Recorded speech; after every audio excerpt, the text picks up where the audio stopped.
So in this liquid damage video, this is kind of part two, and we're continuing with the liquid damage theme, but now it's a step further. If you've already tried cleaning the phone with your alcohol and that didn't work, then this is kind of the next step. Now, if the board is heavily corroded or plugs or components are burnt, then it may not be repairable without actually replacing the circuits.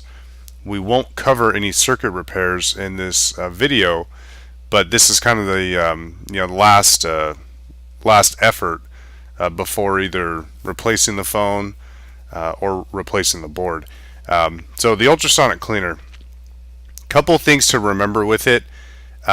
You want a higher frequency cleaner, one that usually has 40 kilohertz or higher.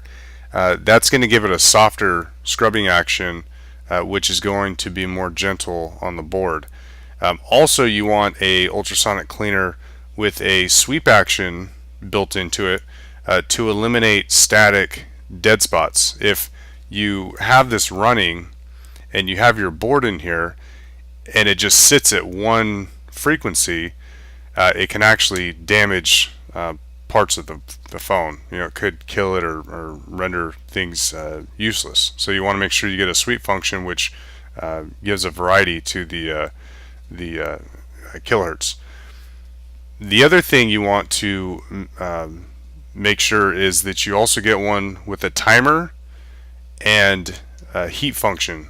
The three things that are really important with an ultrasonic cleaner is going to be the time, the temperature, and then your cleaning solution. So with the time, you usually want to run the ultrasonic cleaner for probably 3 minutes at a time. Typically what I'll do is I'll run 3 cycles of 3 minutes and then inspect the board. The temperature you want to run anywhere between 120 and 150 degrees. 160 is probably the max, but I keep it usually around 150, and that's actually going to help the liquid or the cleaning solution, either your powdered or liquid cleaning solution, to clean better. And then the last thing is the actual solution you use.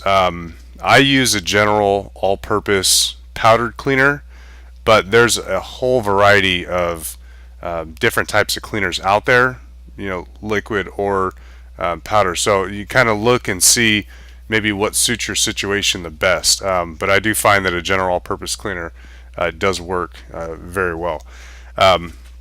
So when you're actually cleaning the board, or when you go to start using the ultrasonic cleaner, you want to follow the guidelines with the cleaner, and you also want to follow the guidelines with the solution you buy. Everyone's a little different, so you just want to make sure you follow the step by step. Now, to get started, what you actually do when you have your cleaner is you're going to use distilled or deionized water. You want to use purified water. Tap water straight from your sink has metals and impurities in it that can actually damage or contaminate your board. So even though you're doing a good thing by cleaning it, it can actually make the board worse just from the water you use. So make sure that you have purified water, fill it to the recommended fill line, and then add the recommended amount of cleaner for whatever size ultrasonic cleaner you have. You're going to want to add a certain percentage of cleaning solution to the size tank you have. Once you add that, you will want to run it for, could be 3 or 4 times, couple of minutes per time, to degas it.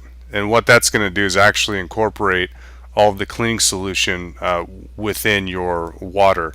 And the way to tell that it's degassed is, you open it, run it, and you'll be able to see bubbles.